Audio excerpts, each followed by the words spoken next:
আচ্ছা, ইউটিউবে আপনারা যখন ভিডিও দেখেন, তখন আপনাদের মনে কি এরকম একটা প্রশ্ন কখনো এসেছে? যেটা আমার মনে প্রায় আসে। সেটা হচ্ছে যে অনেক ভিডিওর থাম্বনেল দেখি, দেখতে ভালো লাগে না। কিন্তু তারপরও সেই ভিডিওগুলোতে এত পরিমাণ ভিউ কিভাবে আসে? সো ভাইয়া আপনি তো বারবার বলেন যে ভাইয়া থাম্বনেল খুব ভালো হতে হবে, কোয়ালিটিফুল হতে হবে, অ্যাট্রাকটিভ হতে হবে। তাহলে তাদের থাম্বনেল কোয়ালিটি ভালো না, তারপরও তাদের এত ভিউ কিভাবে জেনারেট হয়? সো এখানে আপনারা যদি একটু মনোযোগ সহকারে দেখেন, তাদের থাম্বনেল কোয়ালিটি ভালো না, কিন্তু তাদের থাম্বনেলটা হচ্ছে আই ক্যাচি এবং তাদের থাম্বনেলটা হচ্ছে অ্যাট্রাকটিভ। কিভাবে অ্যাট্রাকটিভ?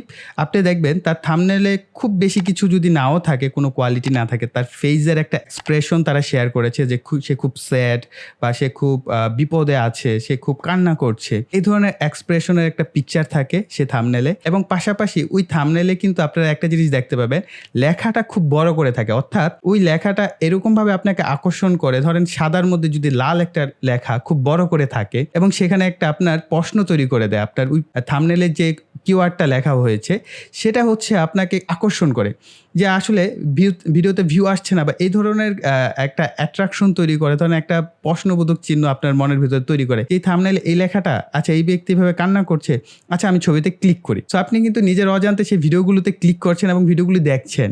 সো এই যে একটা থিওরি না, আপনি যদি আপনার থাম্বনেলে এই থিওরিটা একবার অ্যাপ্লাই করা শিখে যান, তাহলে দেখবেন আপনার থাম্বনেলের কোয়ালিটির দরকার নেই। আপনার থাম্বনেল অটোমেটিকলি আই ক্যাচি হবে এবং আপনার থাম্বনেলে অটোমেটিক অ্যাট্রাক্ট কাজ করবে, অর্থাৎ মানুষের আকর্ষণ কাজ করবে, মানুষ ওই ভিডিওতে ক্লিক করবে এবং ওই ভিডিওতে ভিউ হবে। তো এই কাজগুলো যদি আপনারা করতে পারেন আপনাদের ইউটিউব থাম্বনেলে, তাহলে অবশ্যই দেখবেন আপনার ভিডিওতে কিন্তু প্রচুর পরিমাণে ভিউ, সাবস্ক্রাইবার জেনারেট হবে। তবে এর ভিতরে একটা কথা আছে ভাই, ওই থাম্বনেল দেখে যখন ক্লিক করবে, অনেকে আবার একটা কাজ করেন, একটা মেয়ের ছবি দিয়ে দেন।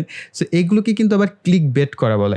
সো ক্লিক বেট কিন্তু করা যাবে না। ক্লিক বেট করলে কিন্তু আপনার কমিউনিটি স্ট্রাইক আছে, কমিউনিটি গাইডলাইন স্ট্রাইক আছে, সেগুলো কিন্তু ইউটিউব আপনাকে দিয়ে দিতে পারে। তো তখন বলবেন না যে ভাই আপনি বলেছেন আকর্ষণীয় থাম্বনেল তৈরি করতে, আমি তো আকর্ষণীয় থাম্বনেল তৈরি করেছি। সো এত আকর্ষণীয় থাম্বনেল তৈরি করার দরকার নেই। আপনার ভিডিওর টপিকস যেটা, এবং সেই টপিকসের ভিতরে যেই এলিমেন্ট গুলো আছে, সেই এলিমেন্ট দিয়ে আকর্ষণীয় থাম্বনেল তৈরি করেন, তাহলে দেখবেন আপনার থাম্বনেলে প্রচুর পরিমাণে ভিউ জেনারেট হবে। এবং যখনই কিনা আপনার থাম্বনেল শুধু আই ক্যাচি হলেই হয় না, ওই থাম্বনেলে ক্লিক করার পর মানুষ যদি আপনার ভিডিওটা মিনিমাম 30 সেকেন্ড দেখে, তাহলে ইউটিউবের যে অ্যালগোরিদম আছে সেখান থেকে প্রচুর পরিমাণে আপনার ভিডিওতে ইমপ্রেশন জেনারেট হয়। সো এই কারণে কিন্তু আপনারা দেখবেন যে অনেক ভিডিও আমরা দেখি যে ওই ভিডিওর থাম্বনেল অত ভালো না, কিন্তু তারপর কিন্তু আমরা ওই ভিডিওটা দেখছি। সো এই কারণে কোয়ালিটি থাম্বনেল থেকে আমি বলবো আপনারা আই ক্যাচি বা আকর্ষণীয় থাম্বনেল তৈরি করেন, যে থাম্বনেলগুলো দেখার পর মনে প্রশ্ন হয় যে আসলে কি বলতে চেয়েছিল, এই ভিডিওতে কি বলবে বা কি বলতে চাচ্ছে। এটা যখন আপনি মানুষের মনে তৈরি করতে পারবেন, আপনার থাম্বনেল অবশ্যই ক্লিক হবে। আর ক্লিক হওয়ার পর তারা যদি তাদের স্যাটিসফ্যাকশন লেভেল যেটা ছিল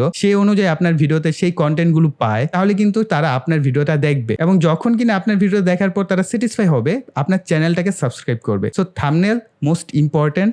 সো এই কারণে কিন্তু আপনার কোয়ালিটি থাম্বনেল থেকে আপনার অ্যাট্রাকটিভ বা আকর্ষণীয় থাম্বনেল খুব বেশি ভিউ, সাবস্ক্রাইবার জেনারেট করতে পারে। সো সমস্ত বিষয়ে দরকার আছে, এই না যে মানে কোয়ালিটি থাম্বনেল মানে ভিউ আসবে না, সাবস্ক্রাইবার বাড়বে না, তা না। তো অনেক চ্যানেল আছে যারা কিনা তাদের কোয়ালিটি থাম্বনেল আপলোড করে এবং তাদের ওই কোয়ালিটি থাম্বনেলই কিন্তু রিপ্রেজেন্ট করে তার চ্যানেলকে। ধরেন এটিসি চ্যানেলে যে থাম্বনেলগুলো দেওয়া হয় ভিডিওতে, সেগুলো কিন্তু কোয়ালিটি থাম্বনেল। ধরেন সোহাগ 360 চ্যানেলে যে থাম্বনেলগুলো হয় সেগুলো কিন্তু কোয়ালিটি থাম্বনেল। সো বুঝতেই পারেন সব কিছুরই দরকার আছে। আপনি যদি কোয়ালিটি প্লাস আকর্ষণ দুইটা একত্রে কম্বিনেশন করতে পারেন, তাহলে তো কোনো কথাই নাই, সে থাম্বনেল হবে বেস্ট থাম্বনেল। সো এইগুলো আপনাদের সাথে এই কারণে বলা, অনেকে হয়তো আমার মতো এরকম মনে প্রশ্ন আসতে পারে যে ভাই আসলে ভিডিওতে আমি যে থাম্বনেলগুলো দেখি সেগুলো তো আমার থাম্বনেলের মতো এত ভালো হয় না, তারপরে সেই ভিডিওগুলোতে এত বেশি ভিউ জেনারেট কিভাবে করে, এত ভিউ কিভাবে আসে। সো এই সমস্ত ফ্যাক্টরের উপর ডিপেন্ড করে কিন্তু এই ভিডিওগুলোতে ভিউ আসে এবং সেই চ্যানেলগুলোতে সাবস্ক্রাইবার খুব দ্রুত বাড়তে থাকে। সো আপনারা এই রুলসগুলো অ্যাপ্লাই করেন, এই থিওরিগুলো অ্যাপ্লাই করার চেষ্টা করেন, দেখেন আপনাদের কোনো ইমপ্রুভমেন্ট হয় কিনা। আমি তো চেষ্টা করেই যাচ্ছি আমার নিজের ইমপ্রুভমেন্ট করার এবং আপনাদের সাথে সাথে ইমপ্রুভমেন্ট করার। সো গাইস, আশা করি ভিডিওটি আপনাদের কাছে ভালো লেগেছে। ভালো লাগলে ভিডিওতে একটা লাইক দিবেন, কমেন্ট করবেন, ভিডিওটি শেয়ার করবেন। আর যারা এখনো চ্যানেলকে সাবস্ক্রাইব করেনি, চ্যানেলকে সাবস্ক্রাইব করে পাশে বেল বাটনটি অ্যাক্টিভ করে দিবেন পরবর্তী ভিডিওর নোটিফিকেশন পাওয়ার জন্য। সো এই বলে এখানে বিদায় নিব। সকলে ভালো থাকবেন, সুস্থ থাকবেন, টাটা।